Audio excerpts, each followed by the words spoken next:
Hello and welcome to the CEBL Show. I'm your co-host, Sean Woodley. Welcome to another episode of the podcast, the only podcast covering the CEBL in as much depth as we do here. And joining me on the show for her debut as the official co-host of the podcast is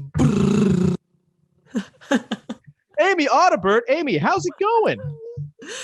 It's great, and I didn't know that my co-host was a musician on the side, had that drum roll down. He also had ruined his hair doing the drum roll. It's been a while since a haircut. The hair is messed up if you're watching on video.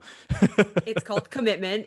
Commitment, and this is, we're okay with that. Absolutely. So we have a loaded show today for you, of course, here on the CEBL Show. Amy's here. We're going to dive off the top into some of the big free agent signings, some of the big news around the league as we inch closer towards the June 5th start date. That's what, like 2.5 months away? That's exciting stuff. We're going to get into the signings that have gone on, some of the bigger ones, including a really huge move out of the league just yesterday that we will address. In addition, we have a wonderful guest today, Amy. Should I do the drum roll again? Should I just do it for the people? Definitely. Thank you.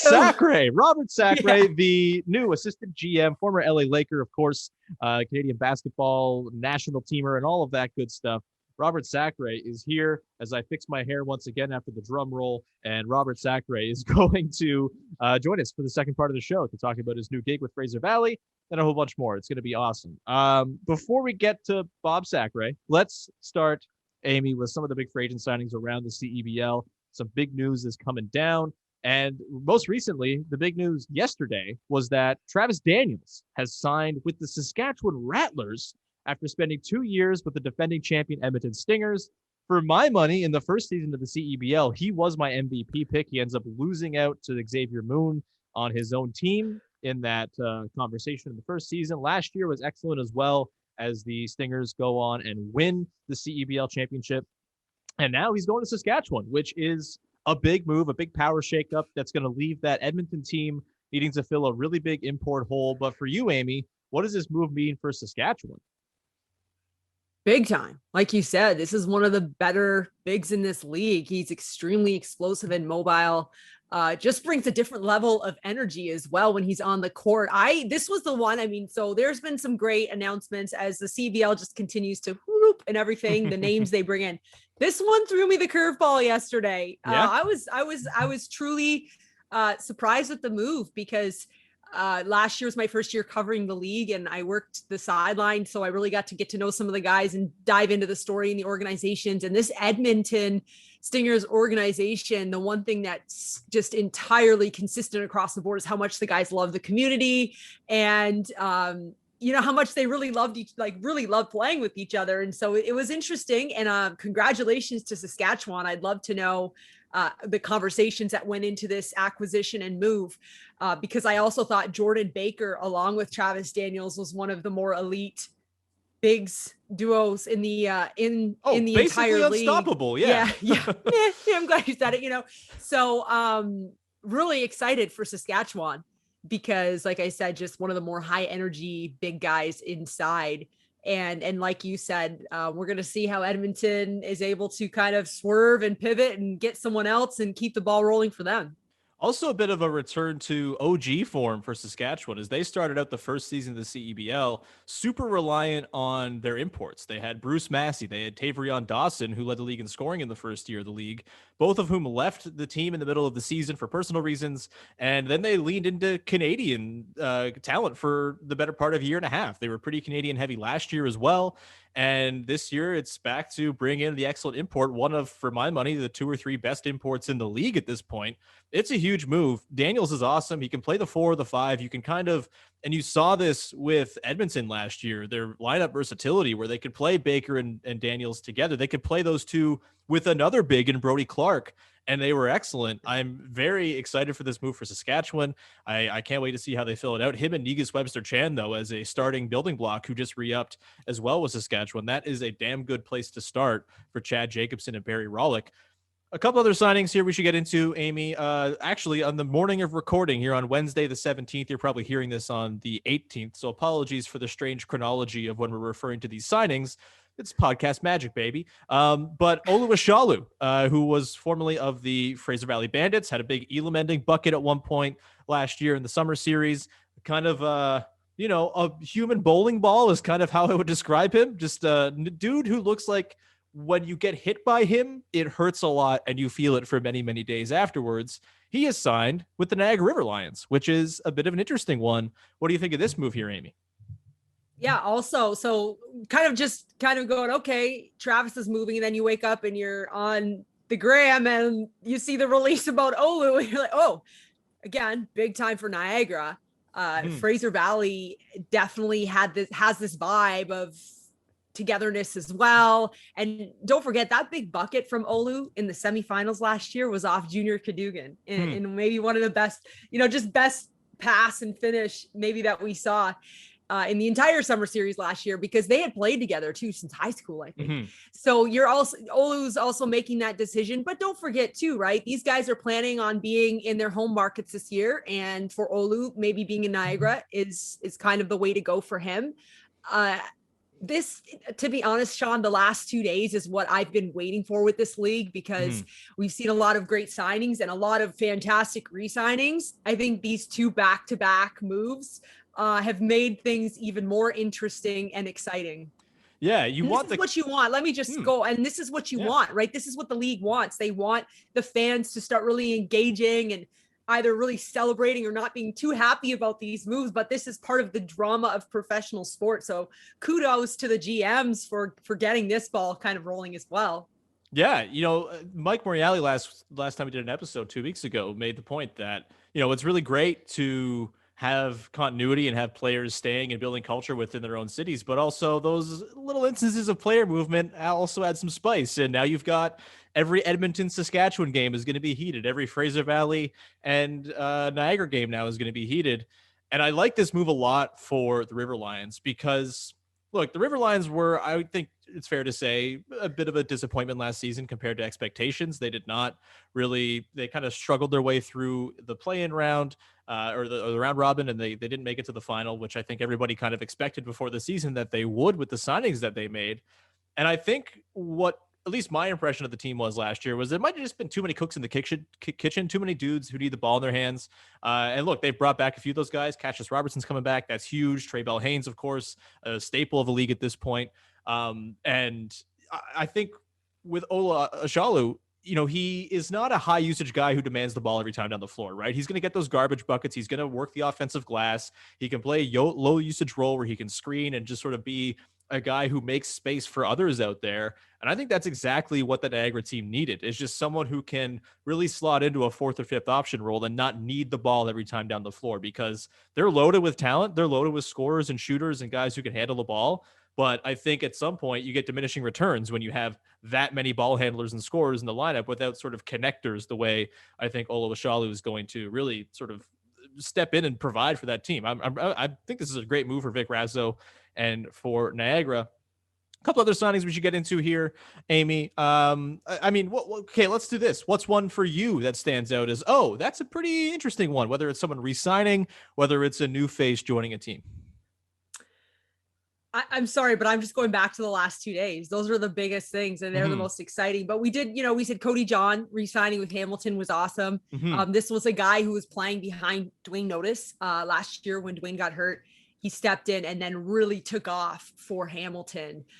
So I think that's exciting as well for in terms of re-signing. But I do, a lot of these guys, more of these headlines have been re-signing, which doesn't surprise me because, Sean, don't forget this summer series was a crazy schedule. It was like 26 games in how many, like 2.5?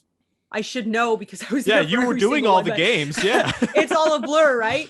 But I will say, so when you look at the teams like the Saskatchewan and like the River Lions, who, in my opinion, they probably went in with the highest expectations, right? Saskatchewan coming off that first ever championship. Niagara came out that first weekend, that first day. I do remember that was a nationally televised game and looked great.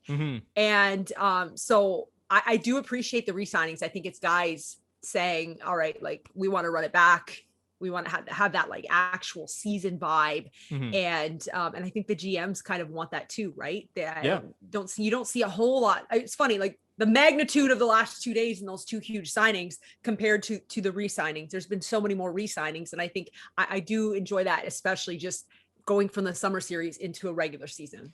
Yeah, I mean, especially for the teams that had good stuff cooking during that very short couple of weeks, why would you not want to prolong that and see if you could sort of help that flourish into something even bigger? And I think Cody John's a great example of that. You mentioned he didn't really get run until Dwayne Notice went down with the Achilles injury.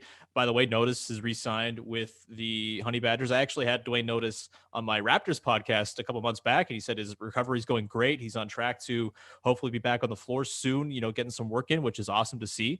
But Cody John, I thought, really made the most of the opportunity that was left behind when Notice went out, and had himself a couple big scoring games. I'm curious to see what's going to happen with him in maybe a more pronounced role this year. And he's going to be joined as well by another big signing, Aaron Best, of course, the former Ryerson star and Canadian national teamer. He is now signed up to be on the Hamilton Honey Badgers this year as well, which is very exciting stuff. Aaron Best is quite good. He's been on the national team. He's played with all these dudes, played at a high level. I think that's going to be a huge pickup, and to have Best and John and then potentially Notice coming back at some point too, you're working on a pretty damn good guard rotation there to get things started if you're Jermaine Anderson. Jermaine Anderson, knowing about good guard play, it's truly stunning turn of events.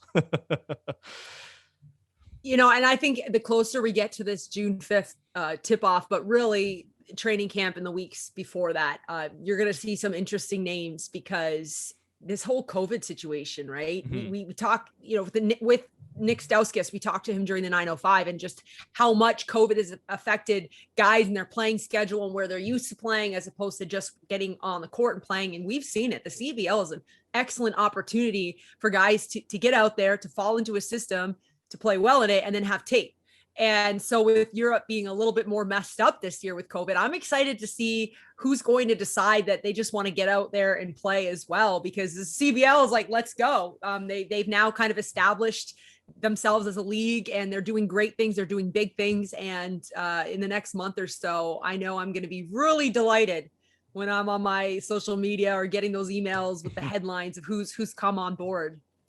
Absolutely. It's going to be exciting stuff. We will obviously keep you filled in on all of the free agency news in the weeks and months to come before the June 5th start date for the season as well.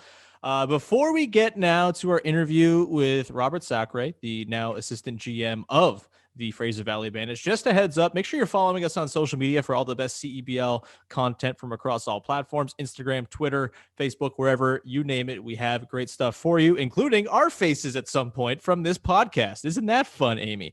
Of course, head to CEBL.ca for schedule info, game time, other news. Obviously, there will be quote unquote other news, I'm sure, flown in all summer long as it relates to, the general situation outside. And hopefully there's good news on that front. And maybe we can get some fans in the building this year. That would be great. If we'll see. TBD, obviously. It's wishful thinking, but keep an eye out there for all news that you might need. And of course, we have a new thing we're going to start up for next week's podcast, Amy.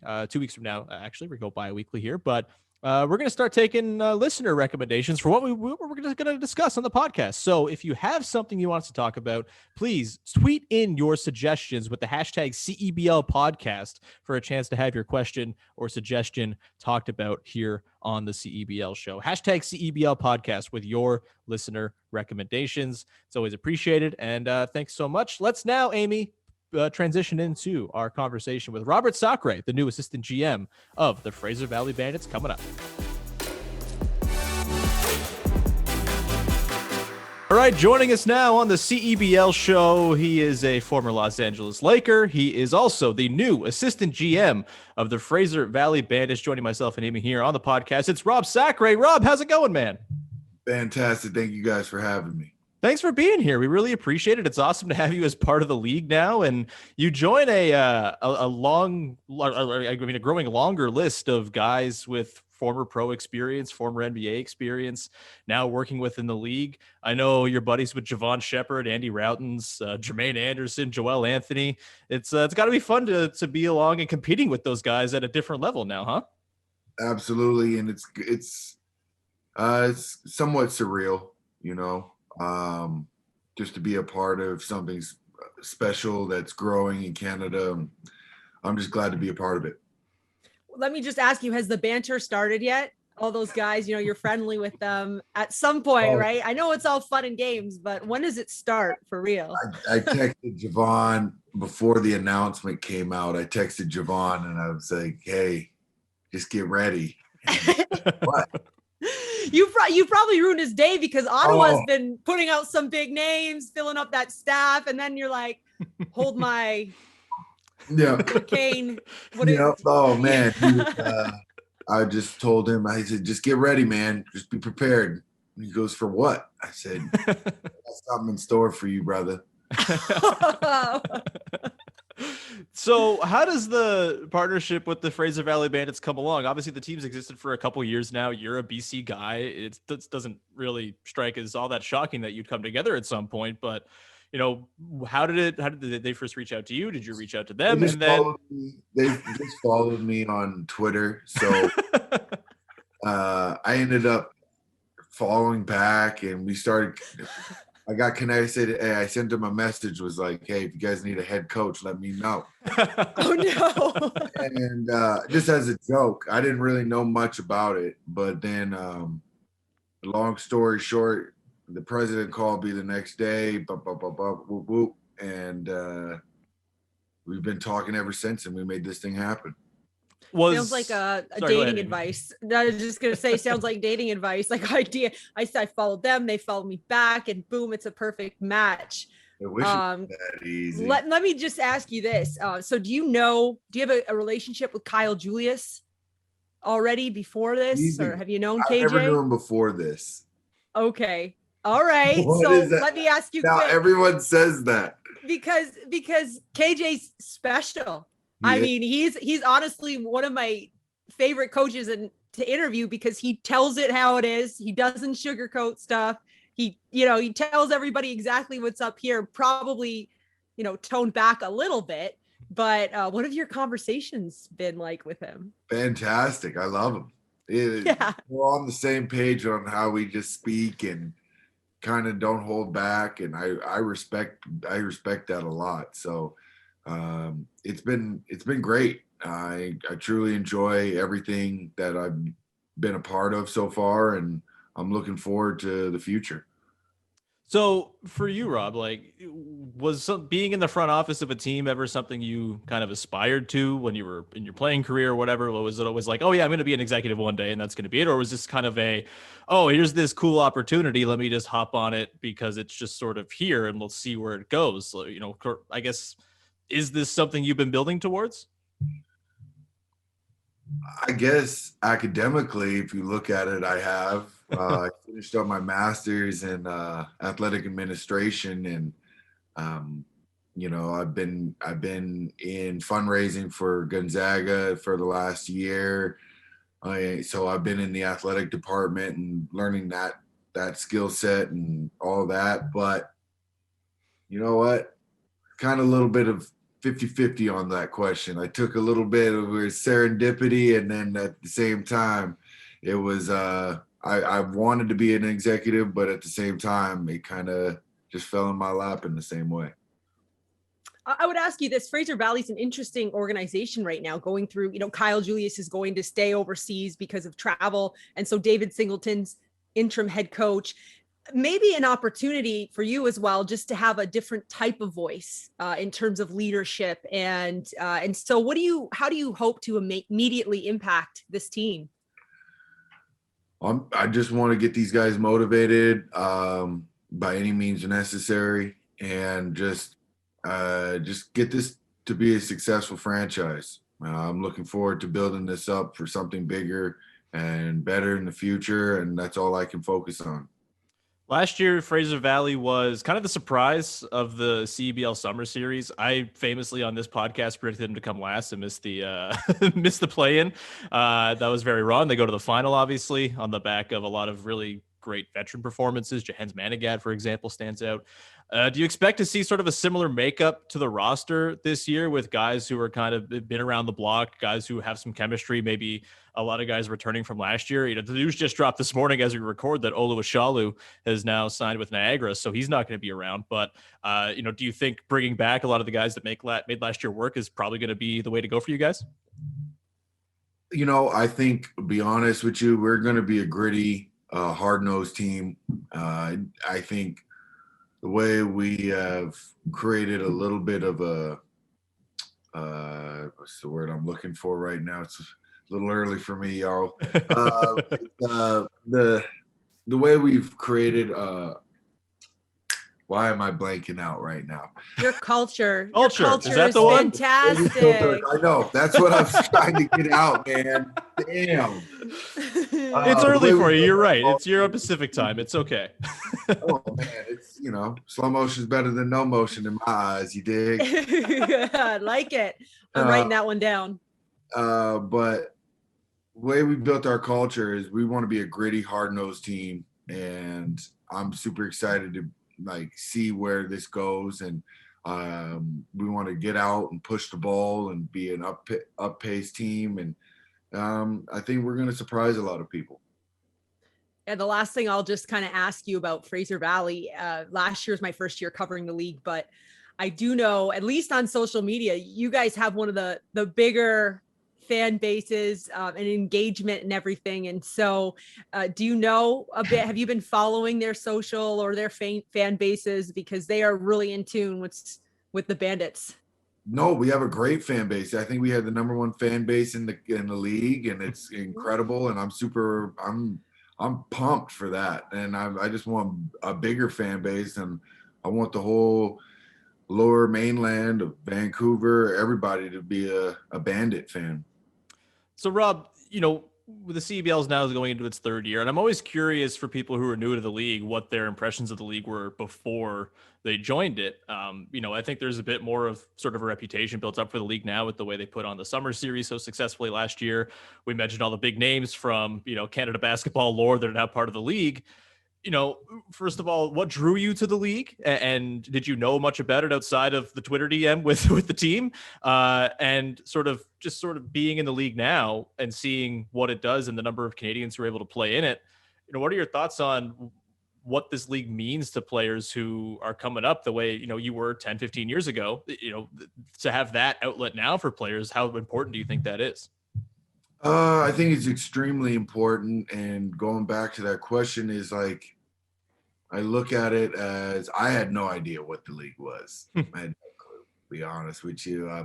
I'm a straight shooter.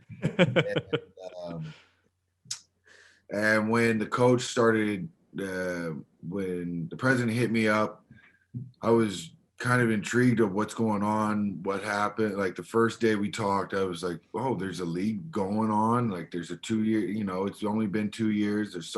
You could hear that there was momentum going with this league, and everyone has aspiration for this league to be something special. So I think that's why I really dove into this, because I think it can be special, and I'm super excited to see where it goes. And I think there's a lot of creative, great minds behind it. So the sky's the limit. Can I just ask really quick, have you ever played Elam ending before with the target score? No. That's what this league's about. And I'm going to say it was so fun. So y'all got to the finals last year, basically, because Olu scored this bucket and to push the Elam ending. You know what I mean? The TBT uses it where you have a target score, and that's how this league operates. And I guess you probably haven't played with it yet, but I'm excited I'm excited for you, because it's like a different kind of strategy late game, right? When you're chasing a target, it's pretty fun. I'm kind of warning you, but in a positive way. Get ready. Oh, I'm sure it's nerve-wracking. Every game is nerve-wracking. Yeah. You want your team to win. Yeah. So Rob, let's dig into maybe your playing career is fascinating. I think you have one of the coolest sort of arcs of being on the Lakers when the Lakers are not at the top of the league has to be kind of surreal and different, right? It's got to be a bit of a. It's not your fault, by the way. It wasn't because of you, but I think back to your rookie season when you come in, and that's got to be one of the most chaotic rookie seasons any players ever had, with all going on with that team. The SI cover, this is going to be fun. First of all, where were you when that photo shoot was happening? Did you get in there at all? Did you make a play to get on the cover? And sort of how do you sort of recall that rookie season for you, which has to be, I'm sure, full of insane memories and moments. Oh, it was insane. All right. Oh man. I can easily say no one's ever had the Laker career that I had. Is that, some people can look at that as a negative, but I know for real, I've seen more things than you could ever possibly imagine. And I'm very fortunate to have the 4 years that I did. My first year, man, I thought we were going to win the championship. So things really change on you quick, I guess. I'm very, again, I'm very grateful and blessed to say, like, I was a Laker for 4 years, and I got to see the world. I got to see unbelievable players, Hall of Famers come through. I got to meet the greats of the game, So that being said, I'm truly grateful. This one's coming because it probably comes on every single interview, but we have to ask it. Yeah, come on now. But for a second here, right? You've got to think of what the late great Kobe Bryant meant to the game, meant to our game, and how many people actually got to spend time with him. It's such in some ways you have to look at it as a bit like an honor, right? Because no, absolutely. You're 100%. And so what I'm going to say is, I don't want to go hear another podcast and hear the same story. Tell us something that you haven't. There's the curveball. I don't want to hear the same one. Come on, because there's got to be a million, but share something with us, because there's only so many people in the world that can really do this. And here we have one right here with us today. So I'm in Toronto. Yeah, we're in Toronto, and we just touched down, got into our hotel, and I was going to go get dinner with a couple other teammates, 2 other teammates, Chris Kaman and Ryan Kelly. And so we're in the lobby about to get going, and all of a sudden Kobe comes out of nowhere and just starts walking. He goes, "Hey, you guys want to go? Zach, you're Canadian. Come on. We're going to go to a hockey game. You want to come?" I'm like, "Yeah, I'm down." So we ended up going to the Leafs game. I don't remember who they were playing, but we sat in the box and we just talked trash and, sat and got to pick his brain during a hockey game. I was listening to a podcast you did with Javon Shepard and Andy Routens a few months back, and you were talking about how you're one of the few people in the room who could kind of call Kobe out and like would not back down from him. I'm curious, like, do you have any sort of examples of times where, you just kind of like, what, I got to say something to this guy, because like, I'm sure being his teammate, man, there's probably a lot of opportunities where, maybe a lot of guys would have not wanted to. Man. Yeah, that's what I'm thinking, right? You had to pick and choose. So with him, you kind of had to tread lightly, but at the same time, you couldn't, because he was all about seeing, what kind of person you are and if you would test those boundaries. But I really didn't care what I said to him. Maybe that. Let me ask you this. I read, and correct me if I'm wrong, were you 6'8" when you were in the 8th grade? Somewhere like that. Okay, so that's crazy, right?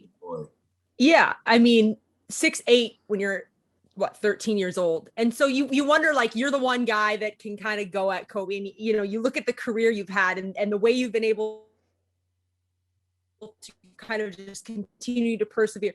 Do you think when you're that young and you're that different, it kind of sets a foundation to handle life differently? I'm in a different class in itself. I'm already tall, so I'm in a whole different zone already with that being tall. Oh man, I'm one of the.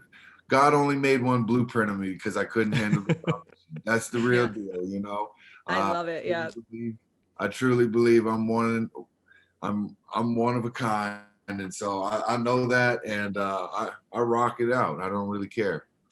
Yeah, I love it. I hope a lot of people hear that because it's so important, especially these days, right? Oh yeah, Vancouver's pride and joy. Some like to call me Sugar Boy because all I do is bring some joy. You know, I can't help it. You know, How does a guy that brings joy end up in close to Seattle where it rains all day? How does that happen? I need God country. You need some time to meditate, and that's where I'm at. I got acreage, I got horses, I got land, so that's how I live, man. I live a slow. Like I told you, slow motion is better than no motion. And I do this from Japan to Spokane, so I can do anything. You have like a million shirt logos, don't you? I can tell already. 100%. 100%. When you're hot, you're hot. When you're not, you're not. You know, I can't help it. I can go all days, you know, from the state capital, the nation capital, the pineapple to the big apple. Whatever you need, I got it. I love can I ask, did you wear 00 at Gonzaga? 00 for a double. I wore 00. I wore Really? 00. Tell me why. Give me your line. So I had 21, and then I broke my foot my second year, and that was Dan Dickow's number. And I felt like there was some bad juju on that. I don't know why. Maybe it's because I took his number. I don't know. But anyways, I saw a player with number 0, and he played for San Francisco, and he just had a crazy dunk, and I just kept hyping him up. I kept hyping him up throughout that season, and I was like, oh, blah, blah, blah, blah, blah, blah. Well, I was like, you know what? I'm going to get 00, so for a double dose of this hero, you know? So that's how I ran for that. You just went by, we skipped by something there that I want to go back to. You have horses. Tell me about horse life. How many horses do you have? Are you in there with the tall boots cleaning up the muck? Do you have people for that? What's the situation? Oh man, I'm ironically, I'm really country. People don't realize that. Like I live out in the country. I love the country. I got 2 horses now. I had 3, but things happen in life. But I have my horses. I go up to my neighbors. I'll ride up to my neighbor's house, have a couple beers, ride back on the street. I don't care. I'll ride them anywhere. What are their names? I got Steam Time and Biggie. Oh my gosh. Are they? Do you have? They're in Montana right now, so I got to go pick them up on eastern Montana. I let them go, and my buddy has a huge ranch out in the range. He has crazy miles, so I just let them out for the winter time, so I don't have to deal with that craziness. I got to go figure out a weekend when I'm not busy to go pick them up. So that's my next plan. Yeah, just make some calls for free agents while you're driving to Montana to pick up. That's the thing. Yeah. That's why I'm having a hard time going get them, because where I'm going, I have no cell service. So I can't just get up and boogie and go pick them up. I'm going to be out of line and out of service. And I love that. But at the same time, I got to be able to work.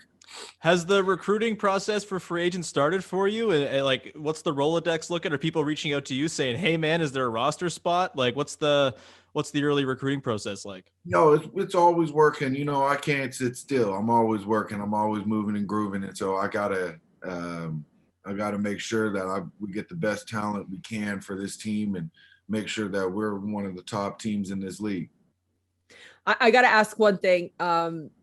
Gonzaga, we can't not. It's March, 26-0. I mean, Andrew Nemhard, who we got to see play at the Meridian Center in St. Catharines, where the Riverlines play out of for the FIBAs a couple years ago. This team's 26-0. Can they do it? Yeah, can they run it?